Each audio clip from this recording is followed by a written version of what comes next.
Imagine finding yourself in the heart of the wilderness, miles from civilization, with nothing but your wits and the clothes on your back. The unexpected can happen anytime, anywhere. In those critical moments, panic can be your worst enemy. But fear not, because survival is not about luck, it's about preparation. It's about having the skills and the knowledge to transform fear into action and adversity into advantage. These skills aren't just for adventurers or outdoor enthusiasts, they're for everyone. In this video, we're going to equip you with 12 essential survival skills that could make all the difference in a life or death situation. We're focusing on the fundamentals, the simple yet incredibly effective techniques that everyone can learn and remember. So, get ready to learn, adapt, and overcome as we delve into the world of survival and prepare you for the unexpected. Fire. It's more than just warmth, it's a beacon of hope in the darkness, a source of comfort, a tool for purifying water, and a way to cook food. In a survival situation, knowing how to start a fire without relying on modern conveniences like matches or lighters is paramount. One of the most reliable and ancient methods is flint striking. The concept is simple. You strike a piece of flint against a hardened steel striker, creating sparks. These sparks, directed onto a suitable tinder bundle, can ignite a flame, bringing you one step closer to survival. Look for dry, fibrous materials that ignite easily from a spark. Once the tinder catches a spark, carefully transfer it to a larger pile of kindling, gradually adding larger pieces of wood as the fire grows. Remember, practice makes perfect. Take some time to familiarize yourself with the technique in a safe environment before you need to rely on it in a real survival situation. Water is life. It's essential for our survival. But in the wild, finding clean, safe drinking water can be a matter of life or death. Never drink water from a natural source without purifying it first, no matter how clear it looks. One of the simplest and most effective ways to purify water is by boiling it. Heat your collected water over a fire until it reaches a rolling boil, then let it continue to boil for at least 1 minute. If you don't have a pot, you can still purify water using a makeshift solar still. Dig a hole, place a container in the center, cover the hole with a plastic sheet, and place a small rock in the center of the plastic. As the sun heats the air inside the still, condensation will form and drip into the container. Always prioritize finding and purifying water to stay hydrated and increase your chances of making it out safely. In the wilderness, a good knot can be your lifeline. Whether you're building a shelter, securing gear, or crafting a makeshift fishing line, knowing a few essential knots is a skill that will serve you well. 2 knots that every survivalist should know are the bowline and the square knot. The bowline forms a secure loop that won't slip or jam, ideal for tasks like securing a rope around your waist. The square knot is perfect for joining 2 ropes of equal thickness together. Practice tying these knots until they become second nature. A well-tied knot can mean the difference between a secure shelter and one that collapses in the middle of the night. The wilderness is teeming with edible plants, but it's crucial to know what you're doing. Misidentifying a plant can have serious consequences, so always err on the side of caution. Before you eat anything, make sure you have a reliable field guide or have consulted with an expert. Dandelions, for example, are a highly nutritious and readily available food source. Their leaves, roots, and flowers are all edible, either raw or cooked. Clover is another common plant that's safe to eat. When foraging for mushrooms, extreme caution is paramount. Many species of mushrooms are poisonous and can be fatal if ingested. Foraging is about respect. Only take what you need, and leave plenty for wildlife and the ecosystem to thrive. Fish are an excellent source of protein and can be found in many different bodies of water. One of the simplest fishing methods is hand lining. This technique involves tying a fishing line directly to your hand or a short rod and using a baited hook to lure in your catch. To increase your chances of success, try using natural baits like worms or insects. Another effective fishing technique is using a gill net. Gill nets trap fish by their gills as they swim through the mesh.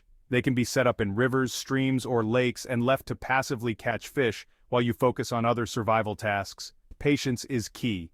Finding the right location, bait, and technique might take time, but the reward of a fresh catch is well worth the effort. Snares offer a passive method of hunting, allowing you to conserve energy while potentially securing a meal. They work by creating a loop or noose that traps small game like rabbits or squirrels as they pass by. Start by selecting a location where there are signs of animal activity. Look for natural funnels or game trails that animals are likely to follow. Gather materials for your snare, such as wire or strong vines. The key is to use a material that is strong enough to hold the weight of your target animal but thin enough to create a noose that will tighten effectively. Check your snares regularly to dispatch any captured animals quickly and humanely. Always prioritize ethical hunting practices and only trap what you need for sustenance. In the vast wilderness, a compass and map can be your lifeline, guiding you towards safety. Understanding how to use these tools effectively is an essential survival skill. The compass relies on the Earth's magnetic field to point you in the right direction. To use a compass, hold it flat in your hand, away from any metal objects that might interfere with its accuracy. Rotate the compass housing until the orienting arrow aligns with the red end of the magnetic needle. Maps provide a visual representation of the terrain, showing you the lay of the land, the location of water sources, elevation changes, and potential hazards. To read a map effectively, you need to orient it with your compass. Align the magnetic north arrow on the map with the north-pointing needle of your compass. When a compass isn't available, nature provides its own set of navigational tools. During the day, the sun can be your compass. It rises in the east and sets in the west, providing you with a general sense of direction. To determine east and west, point your right arm towards the sunrise and your left arm towards the sunset. At night, the stars become your celestial guide. In the northern hemisphere, the North Star, Polaris, is a reliable indicator of true north. To locate Polaris, find the Big Dipper constellation. The two stars at the end of the Big Dipper's handle point to Polaris. Natural navigation takes practice and observation. Pay attention to the subtle cues in your environment. In a survival situation, being found quickly can mean the difference between life and death. Signaling for help is crucial for attracting attention and increasing your chances of rescue. One of the most effective signaling tools is a mirror. A mirror can reflect sunlight over long distances, creating a bright flash that can be seen by rescue aircraft or ground search parties. To use a signal mirror effectively, hold it flat and reflect sunlight onto your hand. Then, slowly adjust the mirror's angle to direct the reflected light towards your target. Another essential signaling tool is a whistle. A whistle's high-pitched sound can travel farther than the human voice, especially in dense forests or windy conditions. While encountering danger in the wild is relatively rare, it's always best to be prepared. Self-defense is not about becoming a martial arts expert overnight, it's about empowering yourself with the skills and mindset to stay safe. One of the most basic self-defense moves is striking with your elbows. Elbows are incredibly strong and can deliver a powerful blow to an attacker's vulnerable areas. Another effective technique is using everyday items as improvised weapons. The best self-defense is often avoidance. Be aware of your surroundings and trust your instincts. Injuries can happen, and knowing how to provide basic first aid can be the difference between a minor setback and a life-threatening situation. Always carry a well-stocked first aid kit and familiarize yourself with its contents. One of the most important first aid skills is knowing how to treat wounds. Clean the wound thoroughly with purified water if possible. Apply an antiseptic if you have one, then bandage the wound to prevent infection.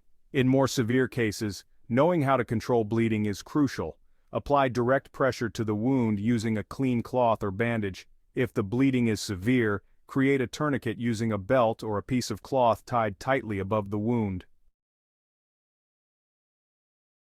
Shelter is crucial for protection from the elements and maintaining your body temperature. In a survival situation, finding or building a shelter should be one of your top priorities. The simplest and most efficient method is to use a tarp and tree branches. Find a sturdy tree and drape the tarp over a low-hanging branch, securing the edges with rocks or logs. If a tarp isn't available, use natural materials like branches, leaves, and moss to create a makeshift shelter. Thermal regulation, or maintaining your body temperature, is equally important.